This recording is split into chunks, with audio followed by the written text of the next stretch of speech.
Assalamualaikum warahmatullahi wabarakatuh. Di sini saya Putri Sari dengan NIM 11191020572 kelas 19 BD akan menjelaskan mengenai konsep kesehatan manusia dalam Islam dalam mata kuliah metode pengobatan Islam. Konsep kesehatan manusia dalam Islam. Manusia adalah salah satu makhluk Allah yang diciptakan dengan sebaik-baiknya. Terdapat dalam Al-Quran Surat At-Tin ayat 4, yang artinya, sesungguhnya kami telah menciptakan manusia dalam bentuk yang sebaik-baiknya. Keistimewaan manusia yang diberikan Allah antara lain: 1. Manusia memiliki posisi yang lebih mulia dan lebih utama dari malaikat. Di awal penciptaan manusia, malaikat serta seluruh makhluk Allah lainnya diperintah oleh Allah untuk sujud kepada Nabi Adam. Hal tersebut membuktikan bahwa manusia memiliki kemuliaan tertentu yang tertera dalam Al-Quran Surat Shad ayat 71 dan 72, yang artinya, ingatlah ketika Tuhanmu berfirman kepada malaikat, sesungguhnya aku akan menciptakan manusia dari tanah.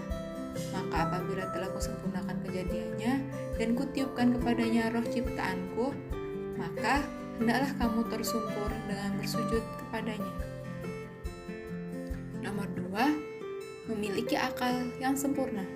Akal yang sempurna digunakan untuk berpikir dan berpengetahuan, sehingga dapat membedakan hal yang baik dan yang buruk.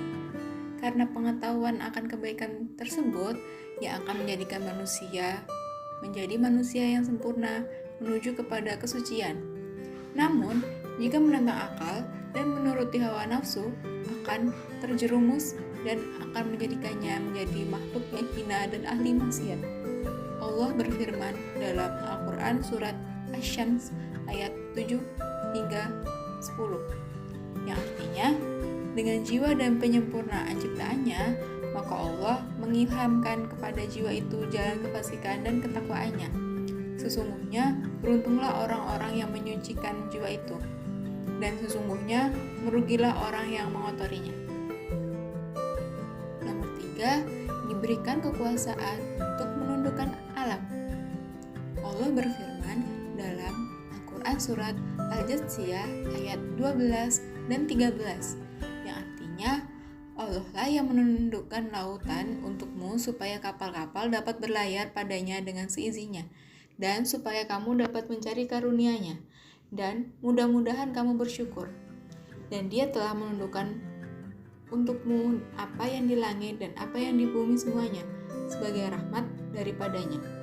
Sesungguhnya pada yang demikian itu benar-benar terdapat tanda-tanda kekuasaan Allah bagi kaum yang berfikir. Diangkat menjadi khalifah di bumi. Menjadi khalifah di bumi adalah keistimewaan manusia yang pertama. Dari segi wujud, manusia memiliki wujud yang sempurna sebagai khalifah di bumi. Selain wujud yang sempurna, manusia juga berpotensi untuk menjaga bumi agar tetap layak huni bagi makhluk-makhluk ciptaan Allah yang lain, agar senantiasa bertasbih kepada Allah. Allah berfirman dalam Quran Surat Al-Baqarah ayat 30, yang artinya, dan ketika Tuhanmu berfirman kepada para malaikat, aku hendak menjadikan khalifah di bumi. Mereka berkata, apakah engkau hendak menjadikan orang yang merusak dan menumpahkan darah di sana, sedangkan kami bertasbih memujimu dan menyucikan namamu? Dia berfirman, sungguh aku mengetahui apa yang tidak kamu ketahui. 5. Dibekali fitrah. Manusia dibekali sifat fitrah agar bertauhid kepada Allah Subhanahu wa Ta'ala, kecenderungan terhadap agama, dan menyembah Sang Pencipta untuk memperoleh hati yang tentram dan damai. Allah berfirman dalam Al-Quran Surat Ar-Rum ayat 30, yang artinya, maka hadapkanlah wajahmu dengan lurus kepada agama Allah, tetaplah atas fitrah Allah yang telah menciptakan manusia menurut fitrah itu. Tidak ada perubahan pada fitrah Allah, itulah agama yang lurus, tetapi kebanyakan manusia tidak mengetahui. Bekal hidup manusia sejak awal penciptaan. Manusia hidup di dunia ini dibekali oleh suatu potensi yang disebut dengan toqotul hayawiyah. Toqotul hayawiyah adalah suatu potensi yang melekat pada manusia dan sudah ada sejak manusia itu lahir. Hanya saja levelnya masih rendah dan akan meningkat dengan seiring beranjak dewasanya manusia tersebut. Toqotul hayawiyah dibagi menjadi 3, yaitu kebutuhan jasmani apabila tidak dipenuhi maka akan mengakibatkan kematian. Contohnya berupa rasa lapar, rasa haus, menghirup udara, dan lain sebagainya. Hal tersebut terdapat dalam firman Allah Al-Quran Surat Al-Mulk ayat 15. Selanjutnya, kebutuhan naluri atau al-gharizah. Jika tidak dipenuhi, tidak sampai mengakibatkan kematian. Hanya menimbulkan perasaan gelisah saja pada diri manusia. Naluri manusia dibagi menjadi 3, yaitu naluri beragama, mempertahankan hidup, dan naluri melangsungkan keturunan. Naluri beragama mendorong manusia untuk mensucikan sesuatu yang mereka anggap sebagai wujud dari Sang Pencipta. Maka dari itu, dalam diri manusia ada kecenderungan untuk beribadah pada Allah, perasaan kurang, lemah, dan membutuhkan kepada yang lainnya. Selanjutnya, naluri mempertahankan hidup, mendorong manusia untuk melaksanakan berbagai aktivitas dalam rangka melestarikan kelangsungan hidup. Berdasarkan hal ini, maka pada diri manusia ada rasa takut, keinginan menguasai, cinta pada bangsa, dan lain sebagainya. Yang terakhir, akal. Allah menciptakan manusia disertai dengan akal yang digunakan untuk berpikir, agar manusia dapat memahami dan memenuhi kebutuhan hidupnya dan melaksanakan tugas dan kewajibannya. Hal tersebut terdapat dalam Al-Quran Surat Al-Alaq ayat 1-5. Yang artinya, bacalah dengan menyebut nama Tuhanmu yang menciptakan. Dia telah menciptakan manusia dari segumpal darah. Bacalah, dan Tuhanmu lah yang maha pemurah, yang mengajarkan manusia dengan perantara kalam. Dia mengajar kepada manusia apa yang tidak diketahui. Penyakit manusia menurut Al-Quran.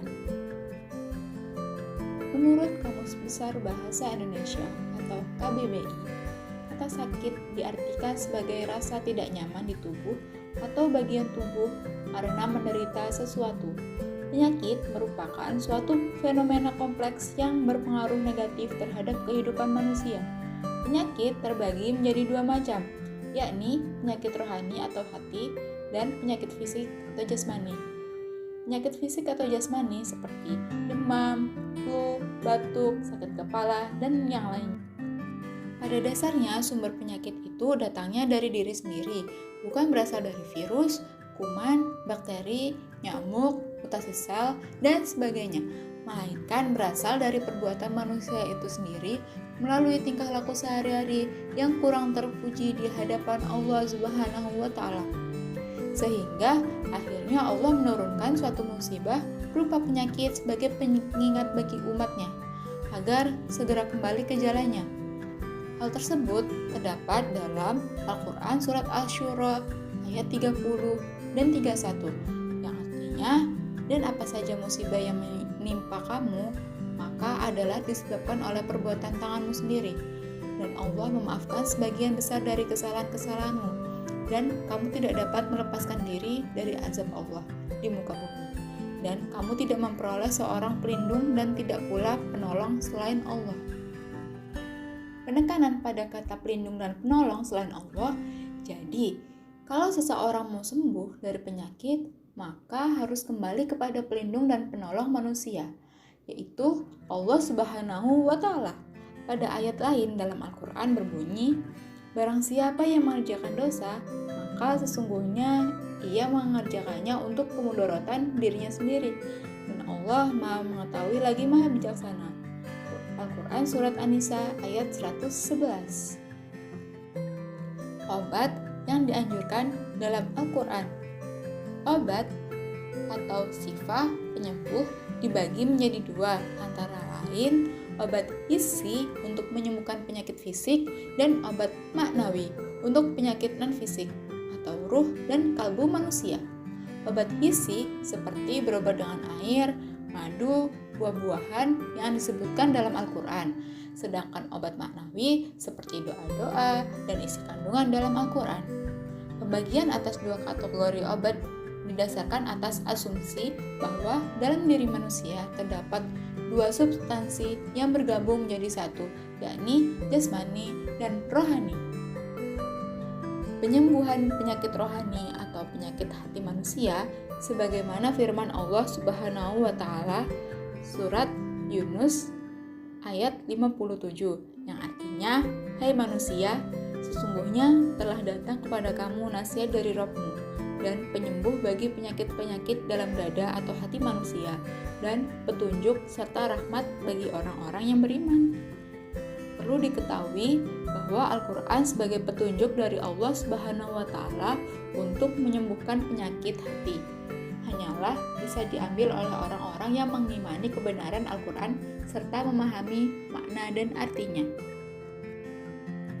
Penyembuhan pada fisik dan badan manusia yang bersandarkan pada beberapa hadis sahih seperti hadis riwayat Abu Sa'id Al-Khudri tentang beberapa orang sahabat yang melakukan perjalanan. Lalu mereka singgah di sebuah perkampungan Arab. Kemudian kepala suku tersebut menderita sakit karena disengat oleh binatang buas. Salah seorang sahabat mengobatinya dengan cara membacakan surat Al-Fatihah. Setelah dibacakan surat Al-Fatihah, kepala suku tersebut sembuh secara total. Lalu mereka diberi hadiah beberapa ekor kambing. Sepulang dari perjalanan tersebut, para sahabat menceritakan hal tersebut kepada Rasulullah, dan Rasulullah pun membenarkan perbuatan mereka seraya berkata, "Dari mana kalian mengetahui bahwa surat Al-Fatihah adalah ruqyah atau doa zikir untuk penyembuhan?" Bahkan Rasulullah SAW meminta bagian dari kambing tersebut. Hadis riwayat Bukhari nomor 2156 dan hadis riwayat Muslim nomor 2201. Begitu pula dalam hadis riwayat Aisyah radhiyallahu anha, beliau berkata, jika ditimpa sakit, Rasulullah SAW membaca surat Al-Mu'awwizat atau surat Al-Falaq dan surat An-Nas untuk diri beliau sendiri dan meludah sedikit. Lalu, ketika beliau sakitnya sudah parah, akulah yang membacakan untuk beliau dan aku mengusap dengan tangan beliau karena mengharap keberkahannya. Hadis riwayat Bukhari nomor 4728 dan hadis riwayat Muslim nomor 1599. Hukum berobat. 1. Wajib. Jika benar terdapat dugaan kuat adanya manfaat suatu pengobatan dan muncul bahaya apabila meninggalkannya.